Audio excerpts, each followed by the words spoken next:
안녕하세요. 차썸TV란입니다. 자, 2025년도 테슬라 스프링 업데이트가 한국에도 슬슬 배포가 되고 있습니다. 제가 그동안 몇 차례 전달을 드렸는데 이번 업데이트가 한국에서 주목을 받고 있는 이유는 이 킵 액세서리 파워온이라는 기능을 이용해서 블랙박스 감시 모드를 활성화할 수 있기 때문인데요. 기존에는 주차 모드에 진입을 하고 일정 시간이 지나면 시거잭의 파워가 오프가 되었습니다. 그런데 이제 사용자가 설정을 하는 경우에 한해서 24시간 그리고 제가 원하는 만큼 시거잭의 전원을 계속 공급을 할 수 있게 되었거든요. 그러니까 그 시거잭의 블랙박스를 체결을 해서 블랙박스 감시 모드를 이용을 할 수 있게 되는 거죠.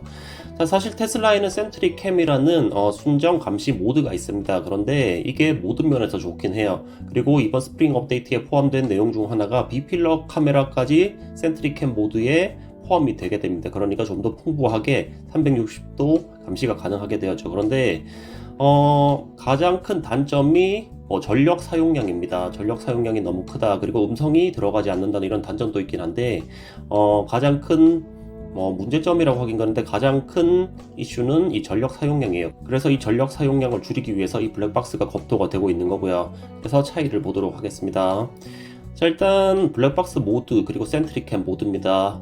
블랙박스는 스탠바이 모드고요. 센트릭캠은 센트리 모드입니다. 모드 자체가 다릅니다. 지금 이 기능을 활용할 경우에 센트리 모드 플러스 블랙박스 전력이 사용되기 때문에 비효율적일 것이다, 이런 이야기가 많이 나오고 있는데요. 그런 질문들 때문에 제가 제작드리는 영상이니까요. 한번 보시면 이해가 가실 것 같아요. 자, 연결 방식을 보시면요, 12V 시거잭 소켓에 블랙박스를 연결하는 타입이고요. 센트릭캠은 건드릴 게 없습니다. 순정 그 상태입니다.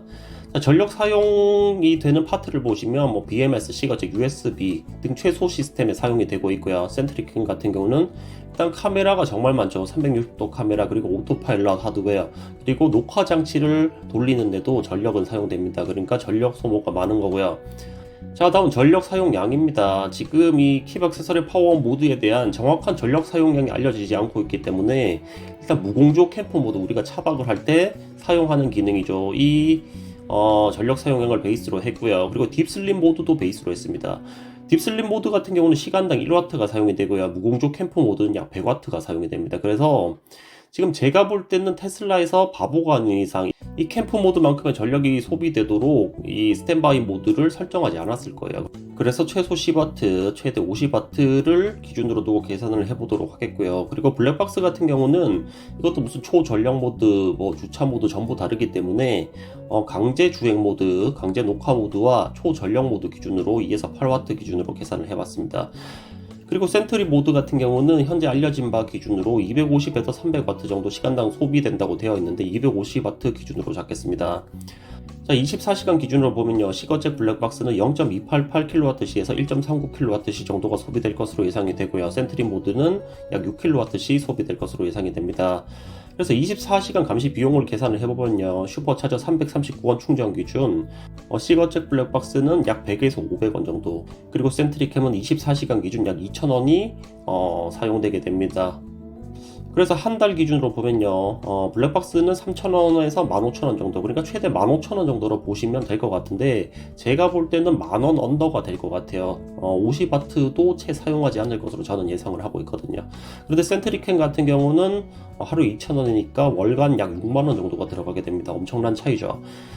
자, 그런데 이 단순 충전 이외에 저희가 또 고려해야 될 부분이 있습니다. 충전 빈도인데요. 자, 50kWh 기준 사용일을 보면요, 스탠바이 모드는 약 36일에서 174일까지 사용이 가능할 것으로 예상이 되고요. 센트릭캠은 8일입니다. 그렇기 때문에 충전을 더 많이 해야 되고 충전 비용 역시 더 많다고 보시면 되겠죠. 그래서 비교 불가 수준이다, 이렇게 보시면 되고, 자, 그러면 이 블랙박스 모드가 반드시 좋냐? 그건 아니고요. 장단점이 있습니다. 일단 장점을 보면요, 블랙박스 모드는 저렴하게 주차 감시 운용이 가능하다, 그리고 음성 녹화가 가능하다, 장점이고요.